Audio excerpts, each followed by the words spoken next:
Di video kali ini saya akan memaparkan hasil dari jawaban ini, dari soal ini. Seperti di dua video sebelumnya soalnya yang belum sempat terjawab. Jadi ceritanya seperti ini. Jadi ada sebuah bodi mobil. Di bodi mobil ada pegas, ada roda. Nah, ini sistemnya tanpa damper. Jadi kondisi awalnya ini panjangnya ketika dikasih bodi mobil tuh turun atau deltanya itu menjadi 10, atau turunnya itu delta panjangnya menjadi 10 adalah sebesar 10,16 cm.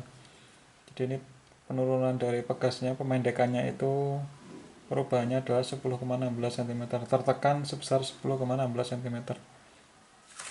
Kemudian mobil ini bergerak dengan jalan yang tidak rata seperti ini, dimana amplitudo dari gelombang jalannya adalah 7,62 cm dan puncak ke puncak atau panjang gelombangnya itu adalah 14,63 meter. Nah, pertanyaannya, berapa kecepatan kritis kendaraan ketika melewati dari jalan ini? Maksudnya adalah berapa kecepatan yang menyebabkan getaran pada bodi kendaraan itu paling besar. Artinya, berapa kecepatan dari kendaraan ini supaya terjadi resonansi. Resonansi kan berarti frekuensi eksitasi dari jalan itu sama dengan frekuensi natural dari sistem. Makanya kita perlu menghitung frekuensi naturalnya. Rumusnya ini kita sudah bahas di video sebelumnya. Jadi kita sudah ketemu bahwa frekuensi naturalnya adalah 9,9 radian per detik. Kemudian dari video sebelumnya kita sudah turunkan bahwa amplitudo getaran pada bodi itu seperti ini. Kita bisa pakai rumus yang atas ini atau yang bawah yang sudah kita sederhanakan. Saya lebih suka pakai yang ini. Jadi frekuensi ini X0 adalah amplitudo dari getaran bodi dan Y0 itu adalah amplitudo dari getaran roda akibat jalan yang tidak rata. Nah, ini rumusnya. Akar 1 tambah 2 zeta R kuadrat dibagi dengan akar 1 min R kuadrat dikuadratkan tambah 2 zeta R kuadrat. Dimana zeta itu adalah damping rasio, yaitu C dibagi dengan CC, R adalah omega dibagi omega N, frekuensi eksitasi dibagi dengan frekuensi naturalnya. Sehingga kalau kita suruh menghitung amplitudo, ya amplitudo getaran dari massa, ya berarti ini tinggal dipindah ke kanan, Y0 nya. Oke, sudut fasanya ada dua yang sudah kita bahas di video sebelumnya. Nah, jadi kita yang pertama adalah menghitung berapa kecepatan kritis dari kendaraan, yaitu saat terjadi resonansi. Terjadi resonansi itu artinya amplitudo itu paling besar. Kalau dalam teori itu tidak terhingga. Nah, frekuensi atau amplitudo dari getaran ini tak hingga kan berarti ini dibagi 0, berarti yang ini harus 0 supaya amplitudo dari simpangan bodi dibanding dengan amplitudo getaran roda itu tak hingga menuju tak hingga sesuai dengan grafik yang ini ya. Ini kan ini amplitudonya itu paling besar, berarti dia menuju tak hingga, yaitu 1 omega per omeganya 1, artinya omega frekuensi eksitasi itu sama dengan frekuensi natural dari sistem di sini. Nah, itu terjadi ketika omeganya sama dengan omega N atau R nya itu sama dengan 1. Nah, kita lihat ketika R nya sama dengan 1 kan ini 0, ini juga 0.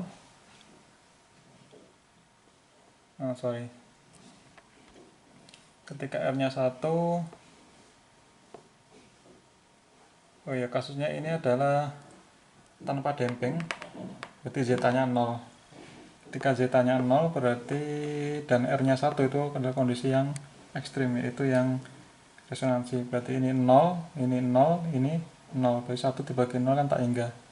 Nah, sehingga nilai R itu harus 1, atau amplitude frekuensi getaran, frekuensi eksitasi dari roda ini itu harus sama dengan frekuensi naturalnya, yaitu 9,9 radian per detik.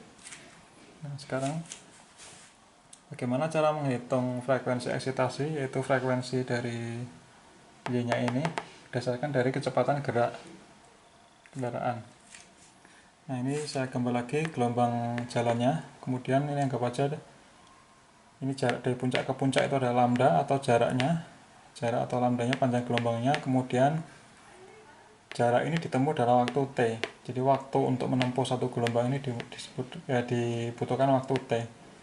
Nah, kita pakai rumus fisika dasar, yaitu bahwa jarak itu kecepatan kalikan waktu. Kita waktunya ini berarti waktu untuk menempuh dari puncak ke puncak itu adalah lambda panjang gelombang dibagi dengan V. T sama dengan lambda dibagi V, sehingga frekuensinya itu adalah seperti berarti tinggal dibalik, berarti V per lambda, di mana V adalah kecepatan kendaraan dalam meter per detik dan lambda itu adalah panjang gelombang dalam meter, sehingga frekuensinya itu adalah V per lambda dalam satuan Hertz, karena ini satu siklus ya, siklus per detik, berapa siklus per detik satunya. Rumusnya adalah kecepatan dibagi dengan panjang gelombang dari jalan yang tidak rata ini. Nah, sekarang kita harus samakan frekuensi ini dengan frekuensi natural system. Nah,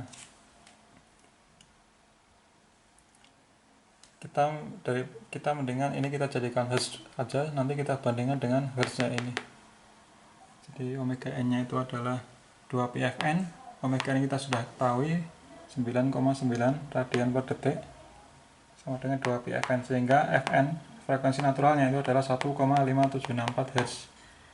Nah, resonansi terjadi atau kondisi krisis terjadi atau getaran paling besar pada bodi kendaraan terjadi ketika frekuensi pada jalan itu sama dengan frekuensi naturalnya. Dan frekuensi pada jalan itu dirumuskan dengan V dibagi dengan lambda. Tadi kita sudah bahas V dibagi lambda.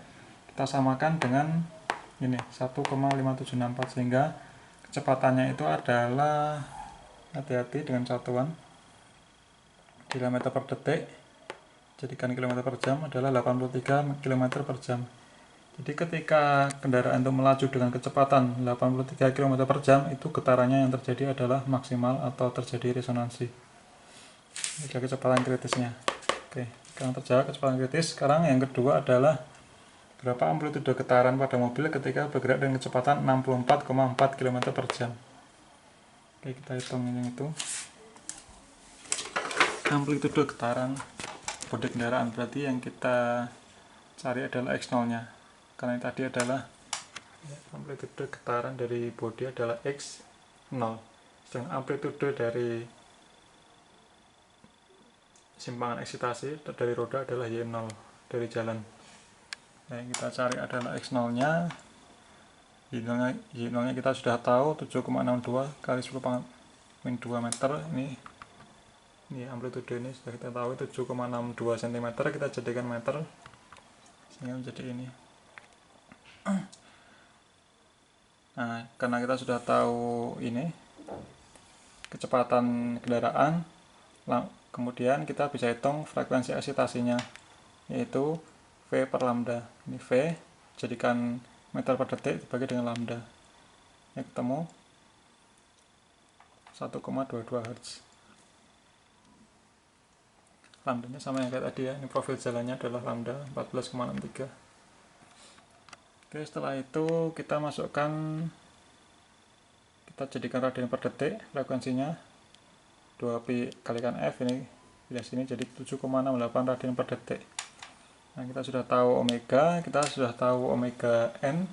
Nah, sekarang kita bisa hitung amplitudenya, itu X0 per Y0. Nah, kita gunakan rumus yang tadi kita tulis di atas ini ya, X0 per Y0, kita pakai yang bawah. Ini rumusnya. Nah, kita tahu bahwa damping rasionya adalah 0, artinya C per CC 0, berarti C nya tidak dipasang, tidak ada damper, berarti langsung aja kita masukkan, berarti X0 per Y0 adalah 1 tambah 0 kuadrat di akar dibagi dengan 1 kurangi R kuadrat tambah 0 kuadrat, sehingga sebagai seper akar 1 min R kuadrat kuadratkan. Nah, kita hitung R nya dulu, karena R adalah omega per omega n.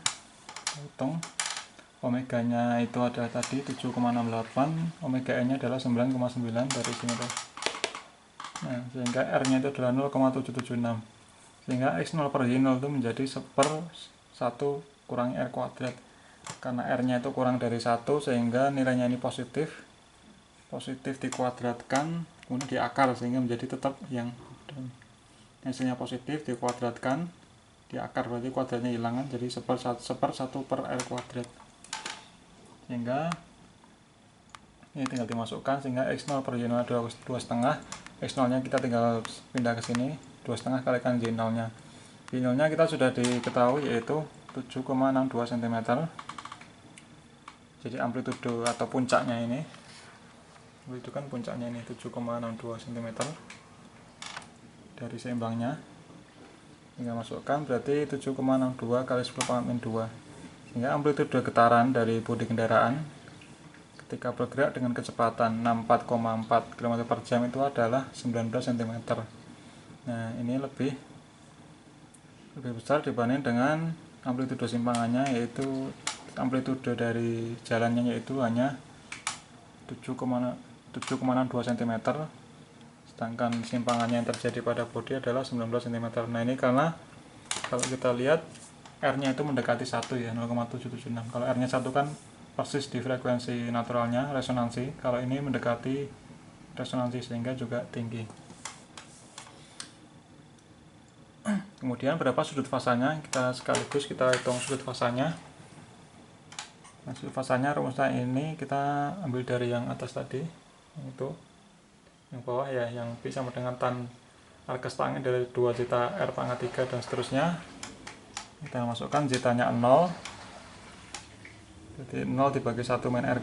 Nah, karena R nya itu kurang dari 1, berarti ini yang speed 0 dibagi dengan positif, berarti dia ada di 0 derajat. Jadi karena tidak ada damper, itu tidak ada sudut fasanya.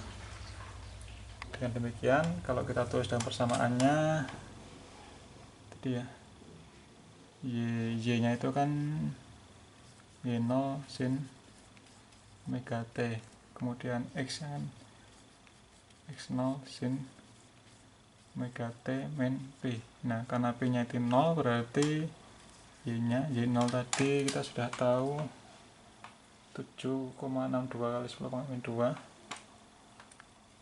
7,62 kali 10⁻² sin omega T. Nah, responnya getaran dari bodi itu adalah X0 nya adalah 0,19 kalikan sin omega T, karena tidak ada beda fasanya. Nah, ini ya, sekian contoh soal ini merupakan aplikasi dari teori yang suspension system. Oke, terima kasih, sampai ketemu di video selanjutnya.